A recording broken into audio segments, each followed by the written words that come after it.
Il était une fois, dans la lointaine Italie du XVIIe siècle, un homme brillant du nom de Galileo Galilei. Salut les amis, j'espère que vous allez bien, moi, je me porte super bien. Si tu es nouveau sur cette chaîne et que ce type de sujet te passionne, n'hésite pas à t'abonner et d'activer la cloche de notification pour qu'ensemble nous puissions vivre l'aventure. Si tu as un personnage historique dont tu veux que je parle dans l'une de mes prochaines vidéos, n'hésite pas, dis-le en commentaire. Commençons. Né en 1564, à Pise, une ville portuaire importante dès l'Antiquité pré-romaine, Galiléo était destiné à devenir l'un des scientifiques les plus célèbres de tous les temps. Il faut dire que dès son plus jeune âge, Galiléo montrait une curiosité insatiable pour tout ce qui l'entourait. Il était fasciné par les étoiles, les planètes et les mystères de l'univers.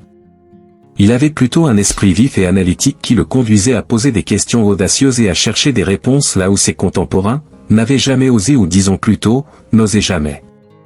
Alors qu'il étudiait à l'université de Pise, Galiléo commença à remettre en question les idées largement acceptées de l'époque. En effet, il réalisa des expériences sur la chute des objets, démontrant que leur vitesse ne dépendait pas de leur poids, contredisant ainsi les enseignements d'Aristote. Ces expériences révolutionnaires jetèrent les bases de ce qui allait devenir plus tard la science de la gravité. Mais, c'est avec l'invention de la lunette astronomique que Galiléo allait véritablement révolutionner notre compréhension de l'univers. En 1609, il construisit son propre télescope et dirigea son regard vers le ciel nocturne. Ce qu'il découvrit était tout simplement stupéfiant. N'hésitez pas à appuyer sur le bouton « Like » juste en dessous. Cela nous aide énormément à faire connaître cette vidéo à un plus large public.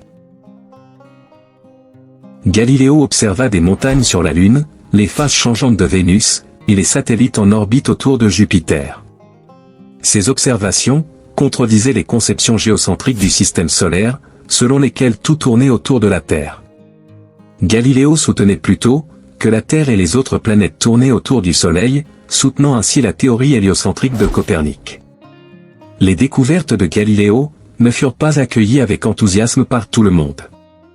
En effet, l'Église considérait ces idées comme une menace pour sa conception du monde. Galiléo fut alors convoqué devant l'Inquisition et sommé d'abandonner ses croyances. Malgré les pressions et les menaces, Galiléo refusa de renoncer à ses découvertes. Il était convaincu que la vérité devait prévaloir, même si cela signifiait s'opposer au pouvoir en place. Ses écrits, tels que « Dialogue sur les deux grands systèmes du monde », dans lesquels il défendait ardemment le système héliocentrique, furent interdits par l'Église. Galiléo fut finalement condamné pour hérésie et assigné à résidence en 1633, après l'échec du dialogue entre l'Église et lui. C'est ainsi que Galileo Galilei s'éteignit le 8 janvier 1642, à l'âge de 77 ans, à Arcetri, près de Florence, en Italie. Sa santé fragile était déjà affectée par des problèmes oculaires qui avaient commencé à le tourmenter plusieurs années auparavant.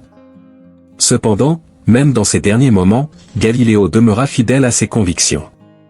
On raconte que même, sur son lit de mort, il murmurait encore les mots qui avaient été à la fois son credo et sa bataille tout au long de sa vie, « Epur simuov », et pourtant, elle tourne, en référence à la théorie héliocentrique, qu'il avait défendue avec tant de passion.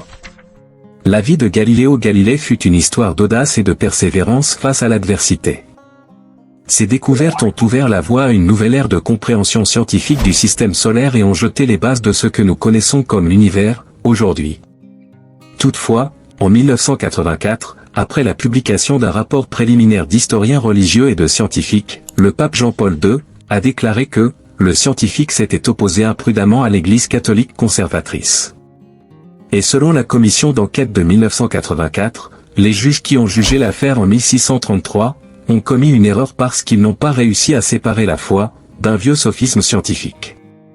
Ainsi, le 31 octobre 1992, le pape Jean-Paul II regretta la gestion de l'affaire Galilée et reconnut officiellement que la Terre n'est pas immobile, à la suite d'une étude menée par le Conseil pontifical de la culture. Ainsi se termine le récit de la vie de Galileo Galilei, l'homme qui a bravé l'Inquisition pour défendre sa vérité scientifique. Merci d'avoir suivi cette vidéo sur la condamnation de Galileo Galilei. J'espère que vous avez apprécié ce voyage dans l'histoire et la science, et que vous avez été inspiré par le courage et la persévérance de Galiléo. Si vous avez aimé cette vidéo, n'hésitez pas à appuyer sur le bouton « Like » juste en dessous. Cela nous aide énormément à faire connaître cette vidéo à un plus large public et à continuer à produire du contenu pour vous. À la prochaine les amis, pour un autre numéro.